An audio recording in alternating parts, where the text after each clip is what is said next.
Audio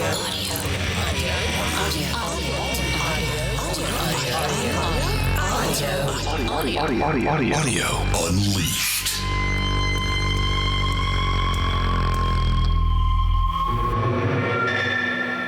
Ready to start another turf war? Yeah. That seems to be what we do the most these days. Yeah. All right. Well, tape's rolling, so let's go, buddy. This is the Audio Unleashed podcast, and I'm Brent. And I'm Dennis. What are we talking about this week, Brent? And we are going to talk about three things, as we always do, and a fourth one in our Patreon segment. Yeah. So the first one is, there are a couple, normally we reference like articles or things that are on YouTube channels or whatever. We are referencing articles here, but this is actually a brainstorm I had. And I was in a conference with some publishing people. I don't want to go into it, but I realized, like, wow, our audio measurement methods are very quickly going out of date. And they're very quickly, we're still trying to figure out how to do measurements on products that were made back in the 50s and 60s, right? And it's time for us to rethink that, because people, for the most part, don't buy those products anymore. And as luck would have it, I wrote an article that was published in, I think, January in Audio Express about a whole new measurement method. Another website, Sound Guys, has actually started using this method. And I want to talk about what it is, talk about why existing measurement methods are starting to become less relevant, in some cases irrelevant. And we can dig into that. It's a whole new perspective on audio measurement from one of the real thought leaders in audio measurement. Are you appealing to your own authority, sir? I am. Hypocrite. And then after that, we'll move on to... Yeah. So I know people are, a few people, people are going to complain no matter what we do, but a few people have complained that we've been picking on streaming music too much lately, and Spotify specifically. So I'm going to double down, and we're going to talk about a piece that was recently written for The New Yorker by Kyle Chaikin called Why I Finally Quit Spotify. And it's not the same old article yet again. This is a really interesting perspective on why Spotify is getting less useful, in a sense, to people who know what they want to listen to. And so I thought we'd dig into his arguments and dig into his decision to look for greener pastures and give our own spin on it. Yeah, and this goes way beyond just Spotify and streaming, because I think this also applies to things like, video streaming, TV, all sorts of things. Yeah. And then what do you want to talk about, buddy? Well, I have been wanting to talk about this for a long time, and we've recently seen a good YouTube piece from Doug Schneider, the founder of Soundstage, about why single driver speakers suck. And single driver speakers, where they use one driver to cover the entire audio range, have become a big fad. I mean, they've been a big fad for at least 10 years now. And, with some audiophiles, there's this idea that simpler is better. And since those speakers don't have a crossover, it's just one driver, it doesn't need a crossover. It might have some filters and stuff in there, but it doesn't have a crossover per se. It's simpler, therefore better, which, as Doug points out, is not true. But I have a lot of experience in this area, both as a kid growing up in the 70s when these speakers were still pretty common, before their resurgence. And also, so I've actually built some of these speakers and measured some of them. And I've reviewed several of them. And, I would like to talk about what these speakers do right, what they do wrong, when it actually makes sense to use them. And because I think in some cases it does. Oh, interesting. And then, we have, we've been covering the sort of feud going on. We cover a lot of feuds here on Audio Unleashed. Between Audio Science Review and GR Research. And so GR Research created this single driver speaker that's, what do they call it? The Little Giant Killer. Yeah. And Audio Science Review tested it. And since these two are feuding, So the review was 2 years ago, by the way. This isn't a recent review that we're talking about, but yeah. Well, we just discovered it because we've been digging more deep into both of these entities. Yeah. As we've talked about them, and people have written us and either agree with us or criticize us or whatever. Mm-hmm. There's a new speaker from Voxative that Stereophile just reviewed a couple of months ago. And John Atkinson, the technical editor of Stereophile, did a real deep dive on the measurements, and I think did a fantastic job, as usual, of talking about the physics of these speakers and what happens with it. But I just want to do a deep dive into this kind of thing, and also come at it from a different perspective, come at it from the perspective of someone who not only lived through that era, but also who's done consulting and actually worked on products that were, single driver speakers. And then for patrons. Patreon. Yeah, we've got one final segment just for patrons. And this one's going to be, this is pretty deep in the weeds because this is a topic fewer and fewer people care about. I mean, that's the reason we're talking about it. Is home theater dying? You've linked to several articles here by Ted Green of Strategy, who we've talked about quite a bit in past episodes. And it's not great news for Massimo. It's not great news for Vox, which owns Klipsch and Onkyo Pioneer. So, look, we got facts and figures to dig into, but I think we've also got some trends and some personal experience and opinions to sort of dig into, and it's going to be a fun discussion. And we have to say, Ted is not saying home theater's dying. No, we're reading what Ted is writing and concluding that maybe home theater's dying. Ted's spilling the tea and we're reading the tea leaves. So yeah, exactly. Yeah. But before we get to that, so talking about audio measurements, I don't have a lot to add to this conversation. Obviously, I think the only real measurements I ever do are CEA 2010. So I'm going to be asking a lot of questions in this first segment. And I guess the first thing that I wanted to ask is you hinted at this conversation that you were having. Do you want to talk more about what sort of sparked this idea for you without getting into specifics you don't want to get into? Well, let's just say a publishing executive was asking me for a recommendation on what would it cost to put together a decent audio measurement setup. And this just happened a week ago. So this person asked me what it would cost to put together a good, all-around audio measurement lab. And I started I'm like, well, you need a Klippel and you need, an audio precision, and you're going to need a head and torso simulator or a Thor's hammer. What's a Thor's hammer? I'm not familiar with that one. Thor's hammer is, I think Sean Olive might have coined this term. It's because he owns one. It's like I have an ear cheek simulator. There's just one ear and then the little ear simulator and a little plate that your headphones clamp onto. But a Thor's hammer is basically two ear cheek simulators spaced about 7 inches apart, and they're on a coffee can looking thing that's also on a little post. And so it looks like Thor's hammer. Why didn't he just call it Mjolnir? You have to ask Sean. I don't know. I will. Maybe he's not all that conversant with Norse mythology or Marvel comics. Yeah, I don't know. It could be, yeah. Yeah. So anyway, I was just about to kind of put a guesstimate out there of what all this stuff would cost. And then it dawned on me, all the categories that you're measuring with this stuff, headphones accepted, you get an audio precision to measure amplifiers, digital to audio or digital to analog converters, right? Things like that. You get a Klippel to measure conventional box speakers, basically. I mean, you can measure other stuff with it, but it's a single mic device. And it's taking a single curve at one time. And I was realizing but that's not where audio's going. Those products are, as we're going to discuss, I think multiple times in this episode, those products are dwindling in popularity, and people are getting more, wireless speakers that are, Sonos or a Bluetooth speaker or whatever.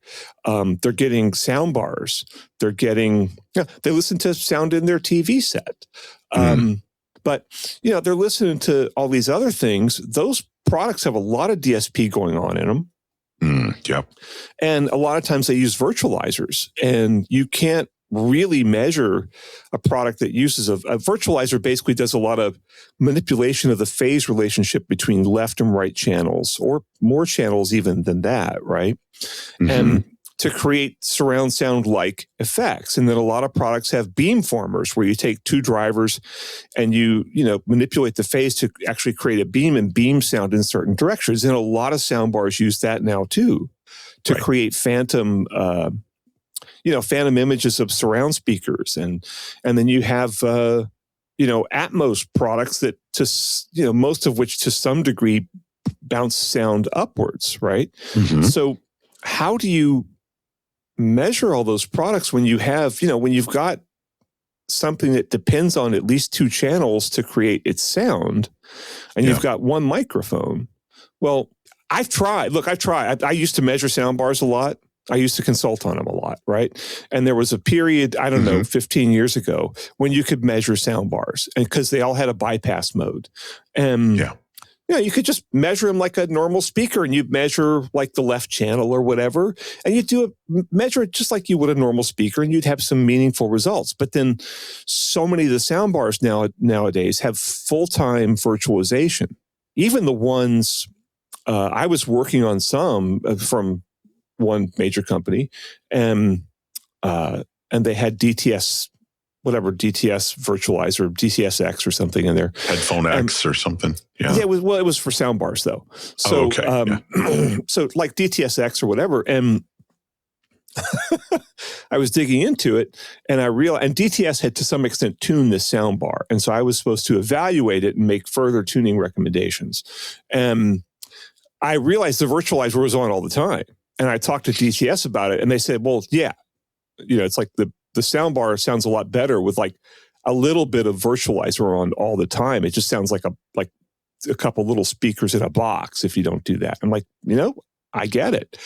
And so many of these things have full-time virtualization.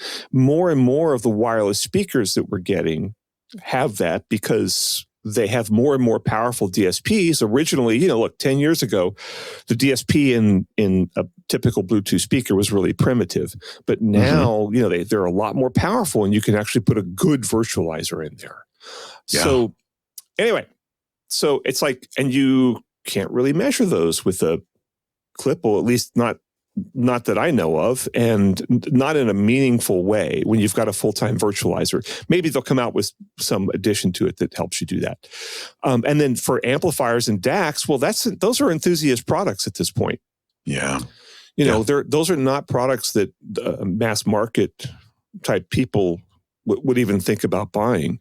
And, it just made me realize, like, why invest all that money in something that's designed to measure dying categories? And so, but then I remembered, back in, the article's published in January, so I wrote it last year.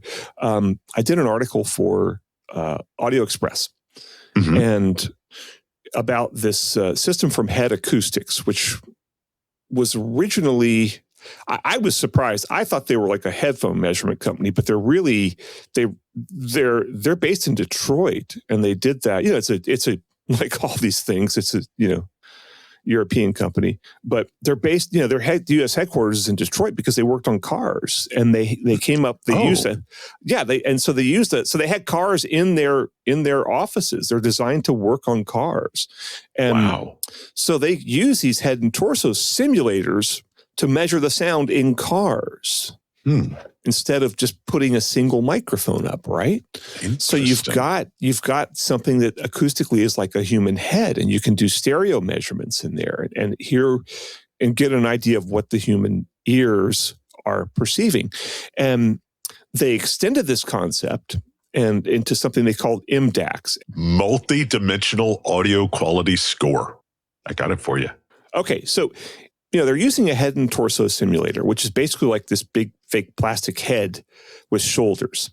So it more or less replicates the acoustics of the average human head and shoulders, right? Which have a big effect on the sound that we hear.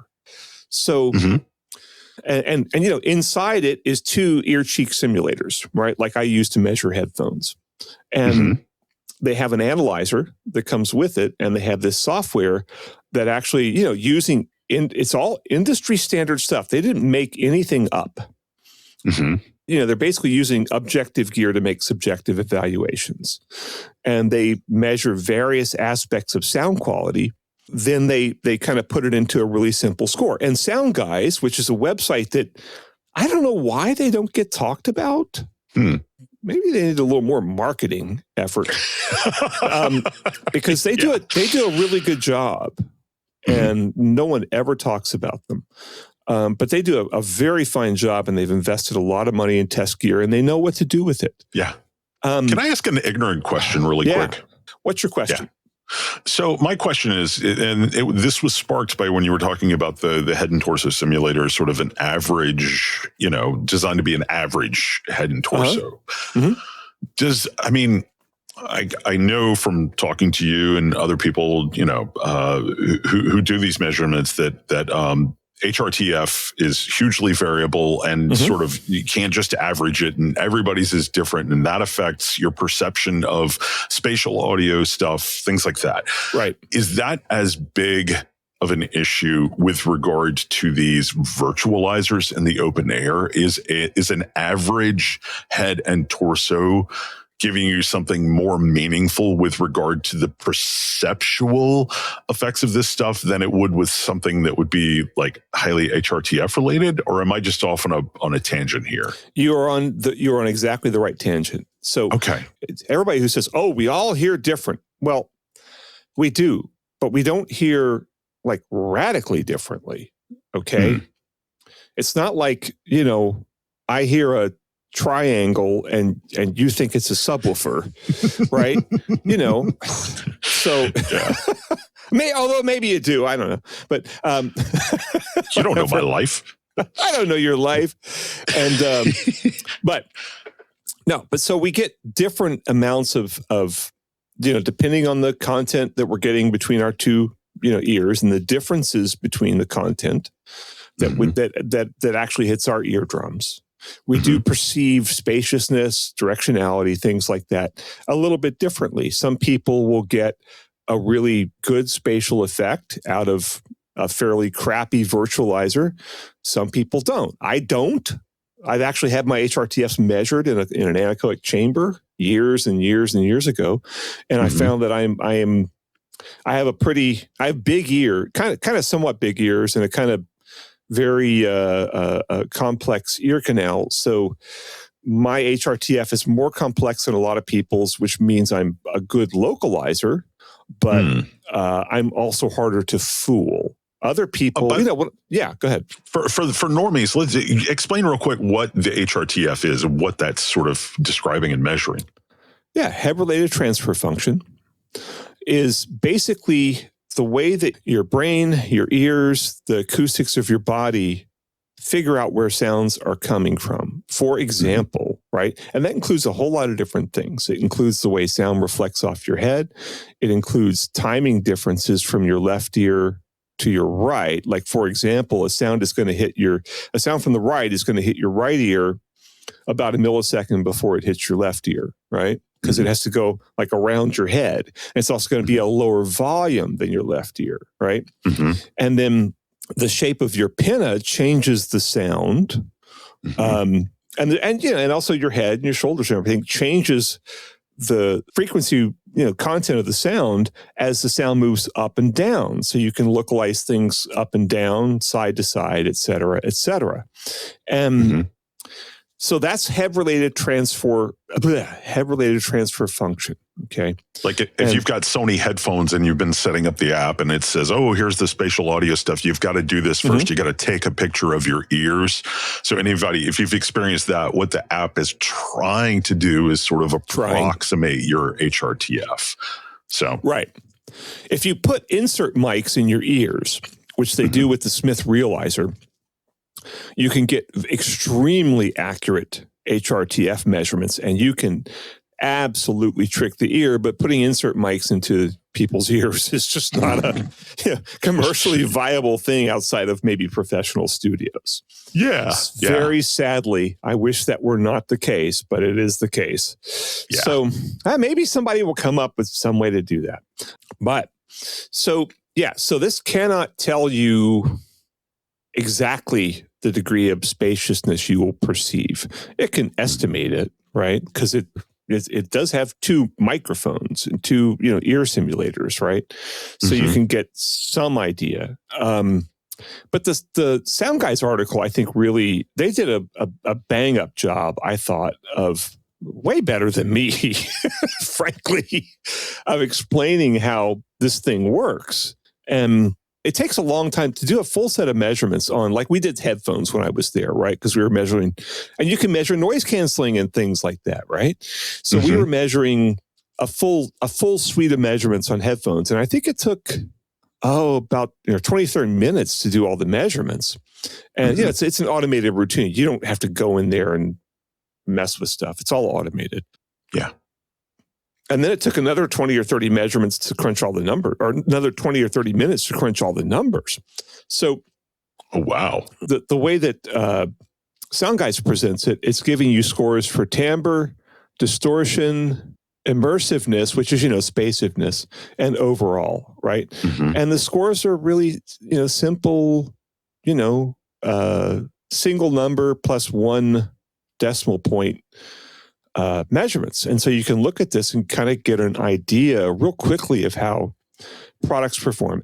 But to really look at products for the mass market, I think it's antiquated now to be looking at it from a single mic analyzer and and measuring the electronics. Somebody's measuring sound bars now with an array of like 8 or 10 relatively inexpensive mics, like the little ECM 8000 that Behringer makes, which is actually a decent measurement. I think it's Arting's doing that, is it? Is it Arting's? Okay, yeah. I think so. But I saw they're doing that, and it's like, and those mics are actually, pretty good. Those cheap measurement mics are a lot better than people might think. And they have an array of them. I think about maybe 4 or 5 mics across, and then another row of 4 or 5 mics below, and they're just taking an average of that. And I'm kind of looking at that going, well, that'll tell you something. Yeah. I'm not sure if it'll tell you, it certainly won't tell you as much as you want to know, but it would give you useful information as opposed to a single mic. You put a single mic in front of a soundbar that has a virtualizer on all the time, and you're going to get comb filter effects because of the phase manipulation between the two drivers, right?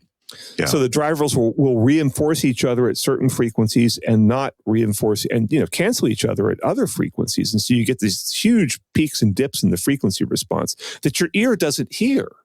Yeah. Yeah. Because your ear is 2 microphones, or I shouldn't say your ear. Your ears are 2 microphones, and this thing is just 1 microphone. And so you don't get those phase cancellation effects. Well, you get some of it, but your brain is able to process that into something that sounds good.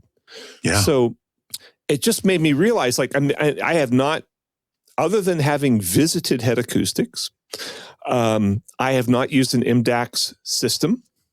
And so I don't know how. It's all based on studies involving listening tests, right? Yeah.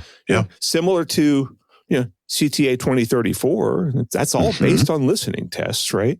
Yeah. And so this is similar to that, and it's giving you a subjective rating, not just like a random, not a relatively meaningless rating like SINAD. It's actually giving you, it's predicted human perception.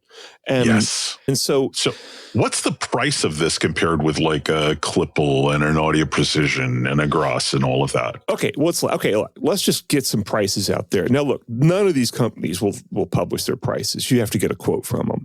But a Klippel is somewhere around $100,000. A decent Audio Precision rig is somewhere around 30,000. A Thor's hammer is about 12,000, 13,000. A full head and torso simulator is more like 30,000.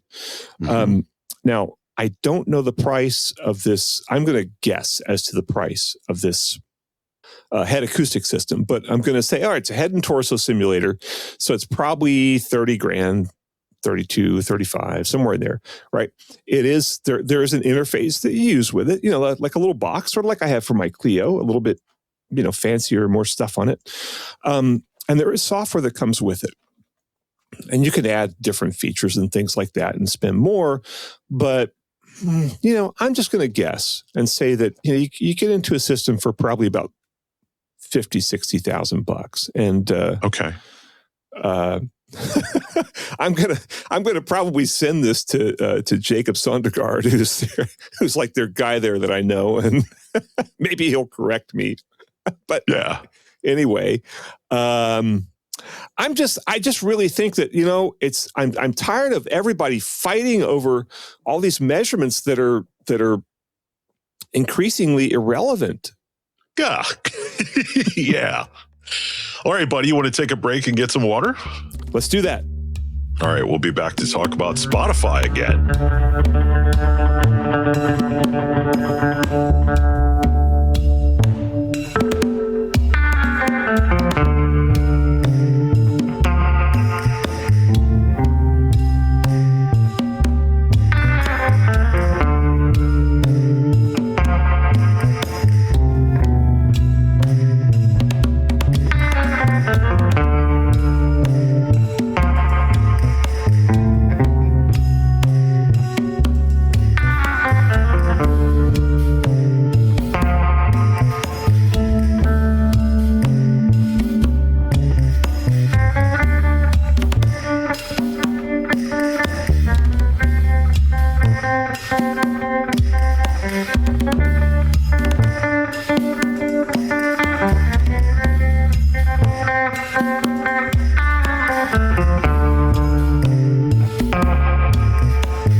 Dennis.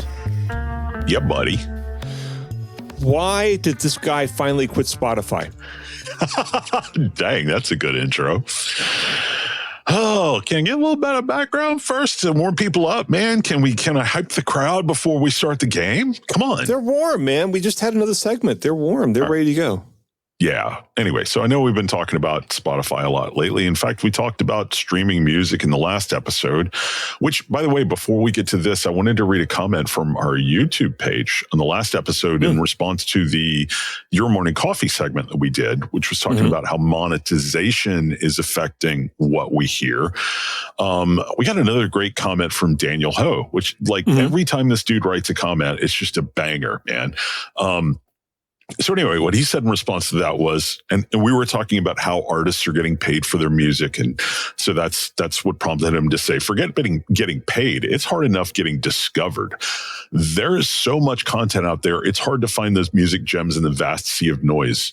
I don't even know what makes me like one song over another. So curators, top 40, and AI continue to fail me. And he goes on to say, basically what he's describing here is just a brute force approach to finding music that he actually likes. And go everybody go read the full comment on our YouTube page. I'm not gonna recite the whole thing because it's long, but he's got some really, really good points about how hard it is just to discover music. But this article in the New Yorker kind of takes it a step further. We've been talking a lot about how, just like Daniel said, a lot of it is noise, and a lot of the recommendations from the different apps just don't resonate. So this article by Kyle Chayka takes a different approach. And basically what Kyle is saying is, I can't even find the music that I know I love, that I have saved to my library. He's specifically talking about he's pulling up Bill Evans Trio albums and saving them, and then being unable to navigate to them within the app because of reach changes to the app. So it's not like he doesn't know he wants to hear Bill Evans. It's not like he's saying, give me more stuff like Bill Evans Trio. He's saying, I've got these records saved, or these albums saved in my Spotify account, and I can't even navigate to them. They're making it so difficult to find albums and things like that.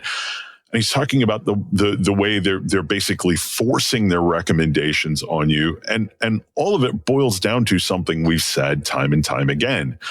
These services want you to be passive, like the Your Morning Coffee segment said last week. They want you leaning back, not leaning forward. They don't want you actively participating in what you're listening to, because then you're more likely to stop listening. They want you engaged, hooked, on the line, so you're not even thinking about canceling your subscription next month. But for people like Kyle, who know exactly what they want to listen to, streaming services like Spotify are starting to really turn him off. And I think that's probably becoming a more common trend. Well, this resonated with me in so many ways because, I have found this to be now I quit Spotify apparently before they put out this update. I'm sure I would have been infuriated. Yeah. But I read this and I was just, the whole time I was thinking TVs because I've found I don't do a lot of TV reviewing. A few of them pass through here for random reasons. Checking out the sound system, maybe figuring out how like a Samsung soundbar works with a Samsung TV, things like that. I get a couple TVs in here a year that I need to use, besides the ones I already owned. And I just find them increasingly annoying. For example, I had a Vizio set, right? And it's and this is from a couple years ago, and they updated. I think it's about 4 years old. No, 3 years old, maybe 2. I don't know, about 3. And they updated it, and when I hadn't used it in a while, it's a little tiny one. I plugged it in, and they said, we need to update your software. I'm like, okay, great. And they updated it. They completely changed it. They basically took the TV tuner section, which I still use, and to watch little local news and things like that. So I still use that with an antenna. And they took that and folded it into their smart TV app. So it takes a lot more button pushes, and you got to weed through, all the junk they're pushing at you to get to the stuff that, it used to be like you just turned on a TV and selected the channel and you were there and voila. And now it's like, oh no, you got to, our priorities are more important than yours. So you need to weed through all kinds of crap to get to the content that you want. It's kind of like a grocery store. They put the stuff that you really need all the way in the back. So you got to walk through the aisles and buy all the garbage that you don't need. Yeah. I really, I don't review all the TVs, but I think most of the TV manufacturers are probably guilty of this to some degree. And it really annoys me because I don't care about their priorities. If you are not making enough money, just charge me more for the TV set. Okay. Don't put all this junk in my way. And I'd happily pay, I don't know, 50 or 100 more for a TV that doesn't have all this crap. One of the most popular articles I ever wrote for Home Theater Review before I quit was, I just want a dumb TV. And somebody, I don't remember the numbers, I wish I did, but someone who worked for a TV manufacturer basically told me how much more it would cost to sell a TV without all the streaming crap built in, without, Netflix and everybody subsidizing you. I mean, it depended on the size of the TV, but I think I think my 75-inch TV, I want to say it would be something like 150 more, something like that.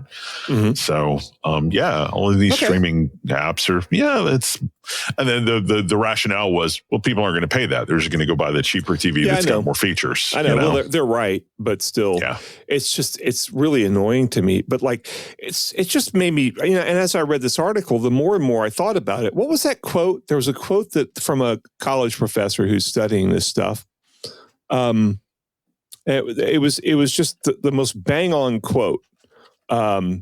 It's from Jarrett Fuller, a designer and professor at North Carolina State University. In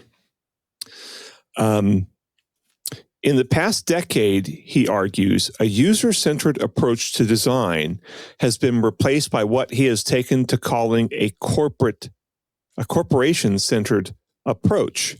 Rather than optimizing for the user's experience, it optimizes for the extraction of profit. And I mean, people got to make money, but you know, if you're making your customers have a terrible experience in that, well, someone's going to come along and kick your butt. You know, someone's going to come along and go like, we're going to do something that's not horrible. Yeah. I like the next sentence too. If Spotify succeeds at turning us all into passive listeners, then it doesn't really matter which content the platform licenses. That's the thing that I wanted to highlight. You know, they're controlling us to the point to where it's like we used to think of ourselves as going to Spotify to listen to the music that we wanted to, and they're turning it into no, you're going to listen to what we want you to listen to. We're going to decide what's in the top 40, right? You just sit back and you just, you know, turn your pretty little brain off and let us entertain you.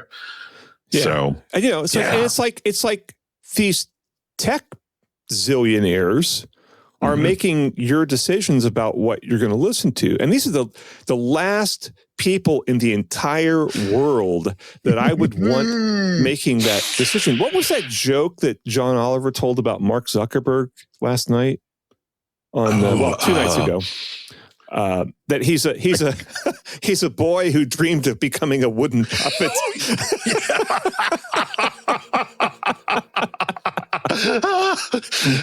Tried and succeeded.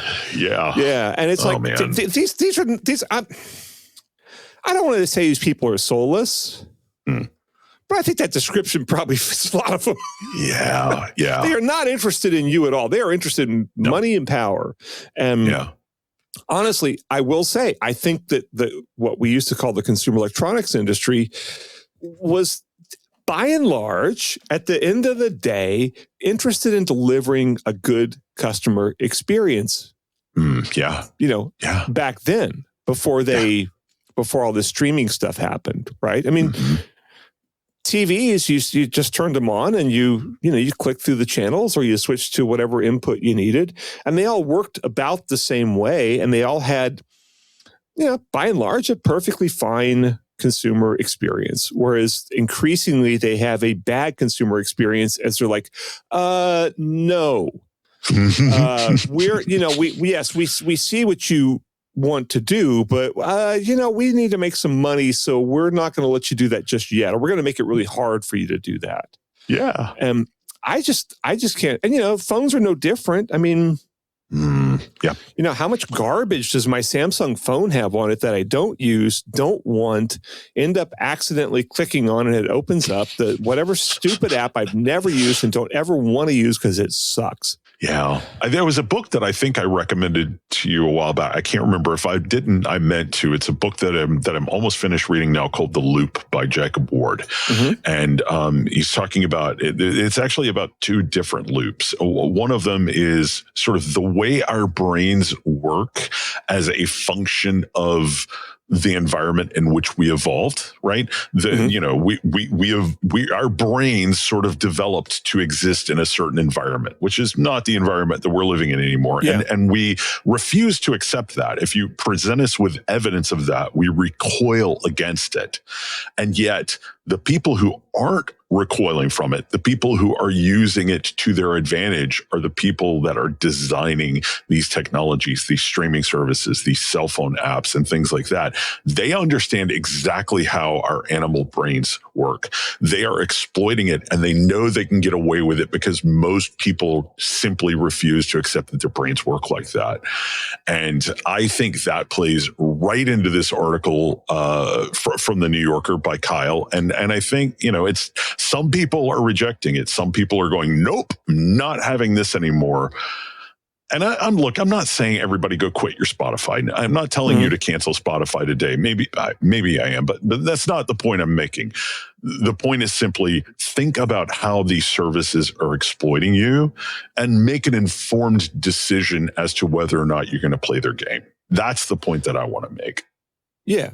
And, my attitude is, can't they make enough money just letting me listen to the music I want to listen to? Yeah.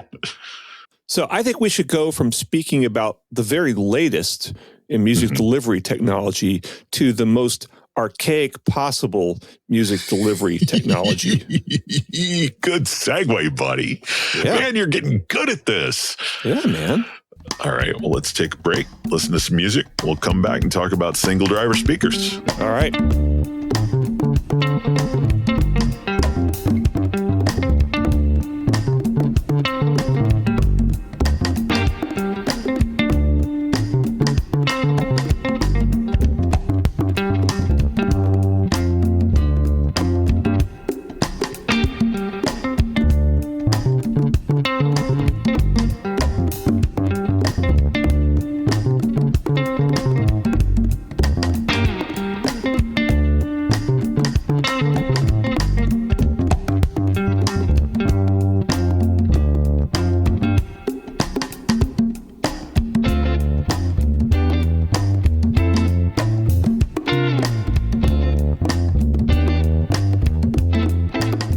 And we're back. This is Audio Unleashed.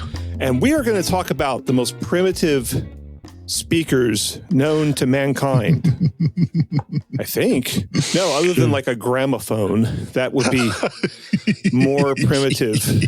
Yeah. And why don't they bring those back? Damn it, they were better. They were simpler, therefore better. But anyway, so there's been a trend. I think they're going to have to, I mean, when the capitalists finally destroy society as we know it, we're not going to have a choice but to use gramophones. Maybe so.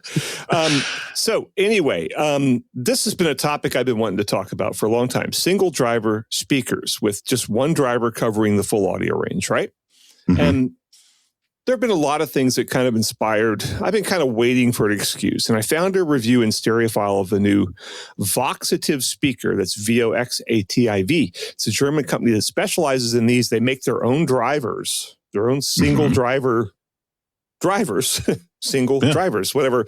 And, they mount these things in speakers that are really expensive. The speaker that Stereophile reviewed, actually, to their credit, the original was like $25,000 a pair, and the new one's only like $13,000 a pair. I don't know why the price change.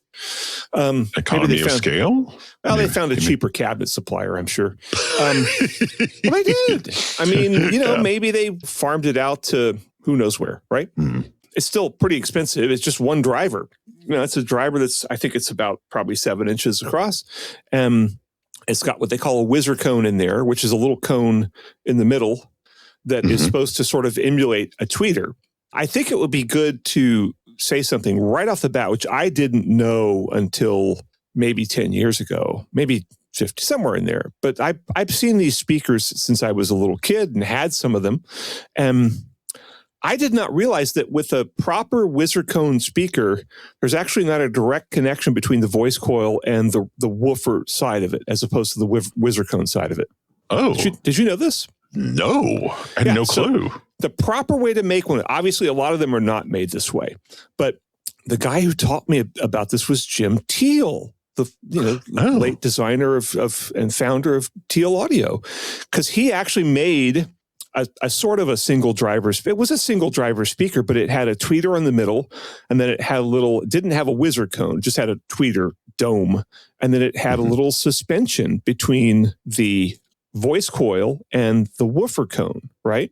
Uh-huh. And he said, a properly designed whizzer cone speaker has that. So what happens is it actually works as a sort of passive crossover.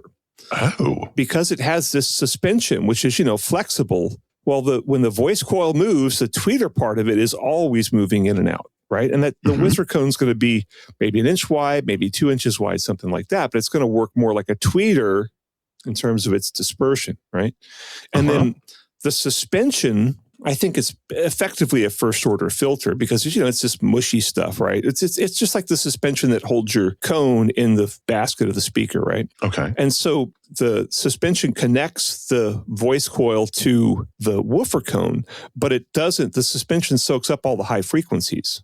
Doesn't soak them all up. It soaks them up to some degree, right? So it's sort of a crossover. So the tweeter runs more or less full range, except it's got a big honking voice coil on it, so it's not going to blow up like a normal tweeter would run full range. But the woofer is actually effectively low passed. Interesting. Which I assume is what Voxative is doing. Kim McAuliffe did the review.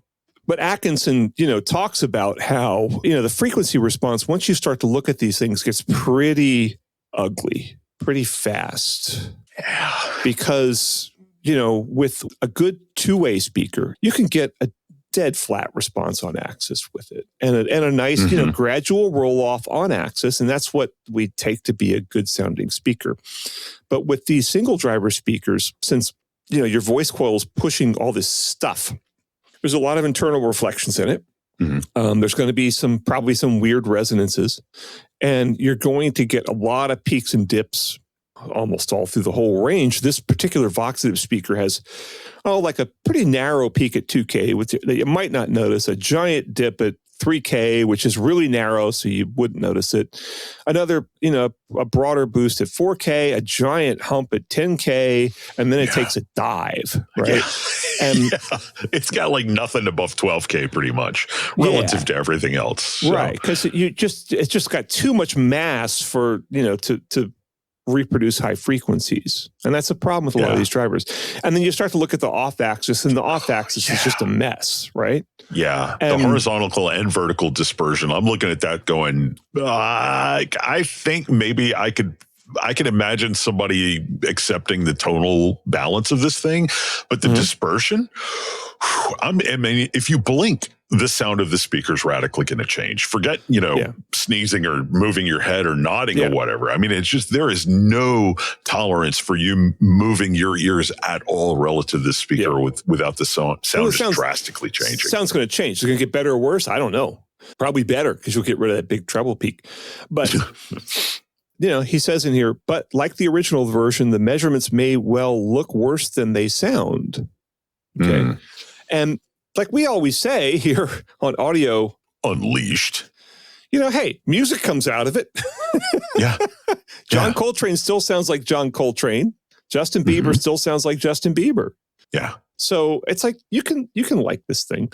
I wanted to talk about this though, because I really think there's, Doug Schneider, as we mentioned before, kind of comes out with a viewpoint that these things suck.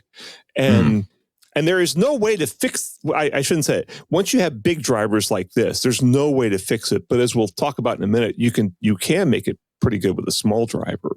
You got to remember driver size. The dispersion of a driver is determined mostly by the size of the driver, the diameter of it, right? And the bigger the diameter, the narrower its response is going to be at higher frequencies. So it's going to start to act like a flashlight. And since that woofer is still active at pretty high frequencies, you're going to get a weird combination of beaming off of the woofer and then some internal reflections off of the wizard cone, and the wizard cone's doing its own thing. There's just no way to make these speakers flat on axis and well-behaved off axis. It's just physically impossible. And a lot of people like the Orb Audio speakers, but those are 3-inch drivers? Yeah. I was going to say, they're like Orb Audio and, a few other companies make speakers. There was one I reviewed called the Sound Sommelier. Steve Guttenberg turned me on to. It was like a 3-inch speaker in a transmission line tower. I mean, it didn't have a lot of bass, but it sounded good. And a 3-inch full range driver obviously is not going to have a lot of bass, but speakers that are made with those, the dispersion is not going to be too terrible at high frequencies because it's only 3 inches wide. Yeah. And it's going to have a pretty good open sound. It's not going to have a crossover that you can screw up. It's actually going to measure probably pretty flat up to, 3, 4, 5K. The ones that are like a 3-inch driver, 3-inch cone driver, no wizard cone, and, relatively well made, can sound really good with vocals because vocals don't go into the bass really. And there's not a lot of high frequency content with vocals. It's vocal ranges, 100, 150 up to about 4K. And these speakers kind of nail that. And then you don't have a crossover. So the dispersion of the speakers not changing, it's changing in a really predictable and sort of natural way. Right. Yeah. It is narrowing, but still, I wanted to say though that I've built a couple of single driver speakers, right? And I built them when I went to college because I was broke and I had like a little Radio Shack, like 20-watt amp, right? That they sold for, it's like $25, $30, right? And I had a record player, like a really cheap BSR that I think was about, like $50 or something.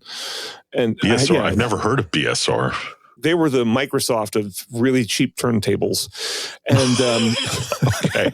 Wow. You had to tape a penny on top of the cartridge to get them to track usually. But I'm not kidding. That sounds like my old suitcase, my old denim suitcase record player from when I was a kid. Yeah. Actually, I usually used a nickel. Yeah. Yeah. Okay. But anyway, so I had these, I needed speakers for it. Right. And so I found that I couldn't afford quote unquote good speakers like the Radio Shack Mach 1, which was like $200-300 a pair. And it had like a 15-inch woofer and some multicellular horn and some godforsaken tweeter on it that like three people speaking different languages at the same time. And so, but anyway, I couldn't afford anything good. I didn't know what I was doing, but I found these Radio Shack drivers. I think they were 4.5 inches and they were pretty well made. They had a big honking magnet on them. They had a whizzer cone and they were $10 each. And so I was like, I'll get a couple of those. So my dad had some like 1-inch plywood sitting around and I made a couple little cubes, and these cubes were, 7 inches across or something, 7-inch cubes, right? And I screwed them and glued them. So they were, you could have possibly driven a car over these things.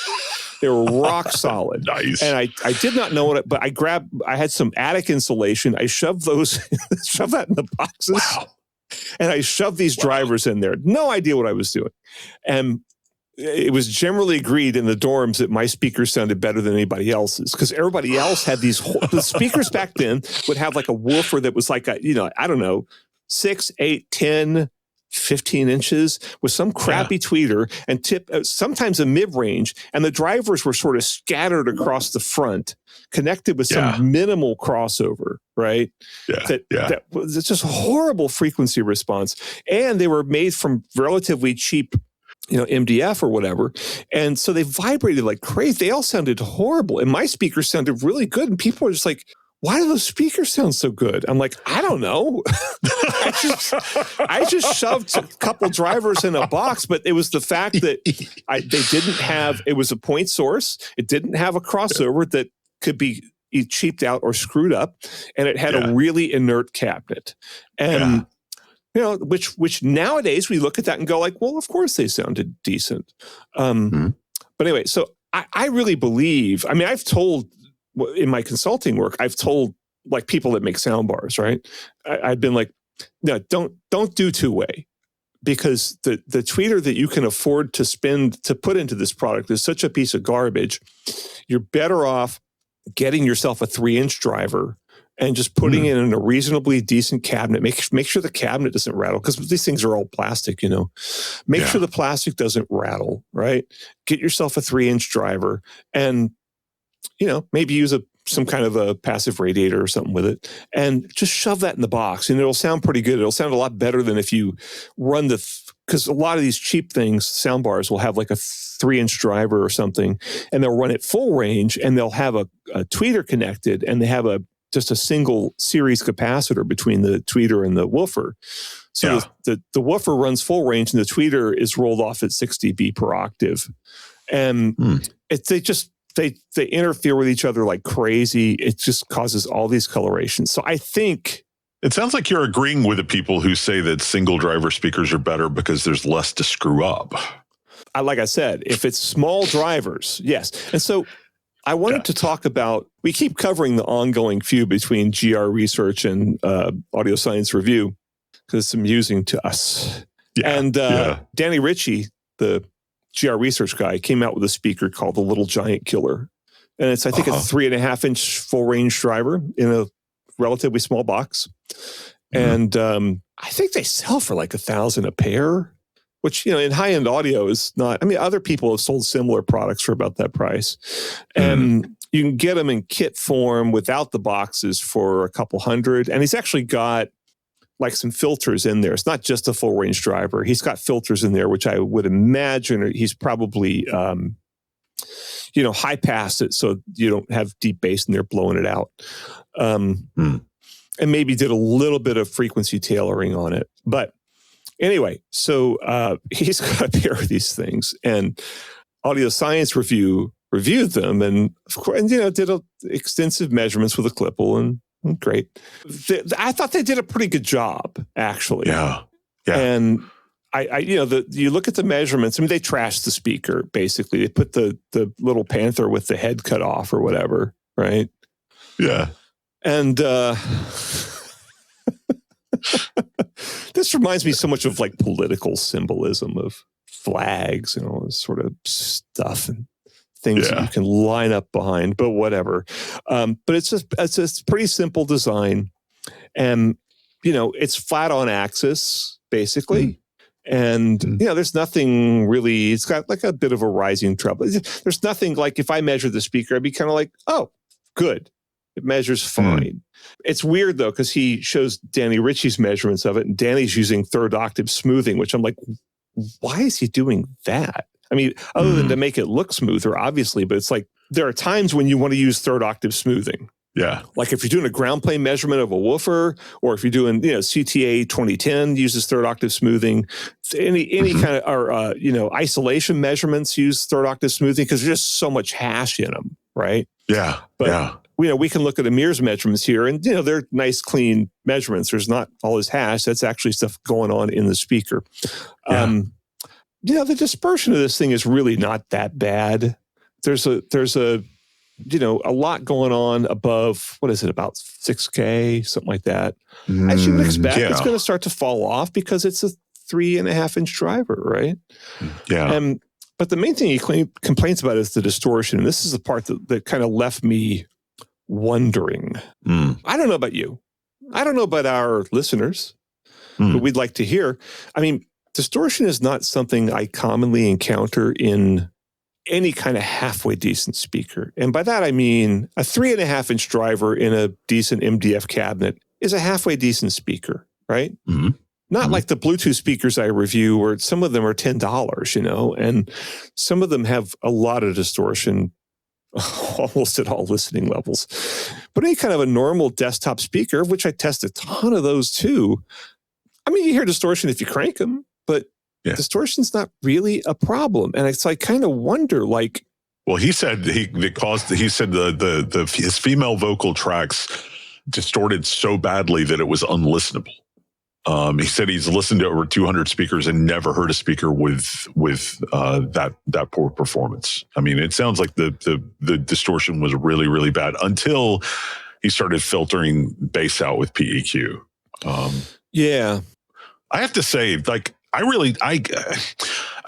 look, I don't know Amir. We've mentioned that before. I don't know him, but he's like, a lot of his reviews just don't really resonate with me. I gotta say, I really enjoyed this review because I thought he did a pretty great job of correlating listening impressions with his objective measurements. Or I'll say he did a much better job than a much more thorough job than I think he normally does. I don't think he leaned as hard on the measurements in this one. They're there to back up his points, but I thought his just subjective listening impressions were quite good. And I think that's something that's often missing in ASR reviews. So maybe I just don't read enough of them, but I thought this one in particular was better than a lot of the other ones I've read. He somehow went into more depth with this little speaker than he does with a lot of big ones. Yeah. I guess because he kind of felt like he'd be under attack.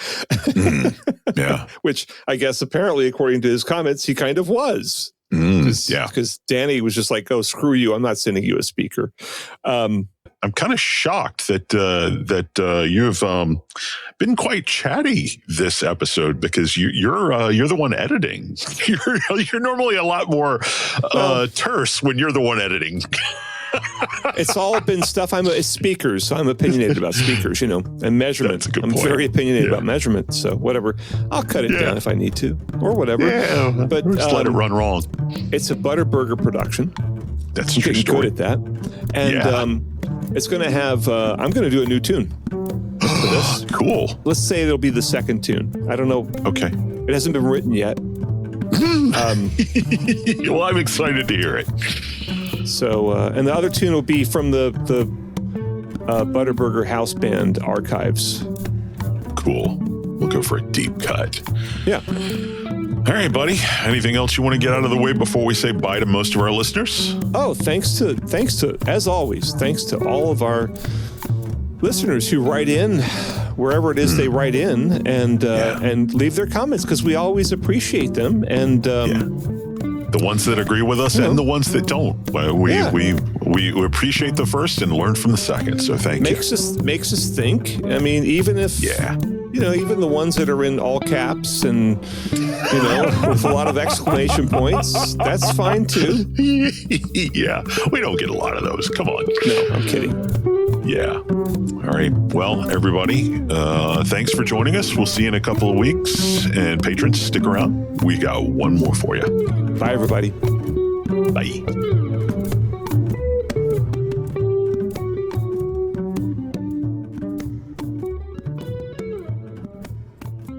Hey, thanks for sticking around to the end. If you liked what you heard and wish there'd been a little bit more of it, we got some good news for you. Indeed, we do. If you check out patreon.com/Audio Unleashed, all one word, you can get new episodes a little earlier than everybody else. And sometimes it's like a day or two early. Sometimes it's nearly a week. We never really know until we start editing. But the big plus is that you get extended cuts of every episode. And usually that's going to mean a whole extra segment that's about maybe a geekier topic or something that's a little more personal to us, or something that's just going to really appeal to the hardcore Audio Unleashed listener.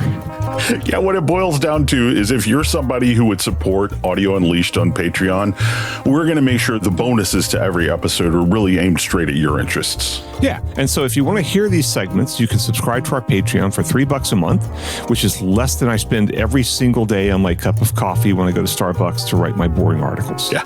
One more time with that URL, that's patreon.com/Audio Unleashed. Or Audio Unleashed. Yeah. Thanks. Thanks, everybody.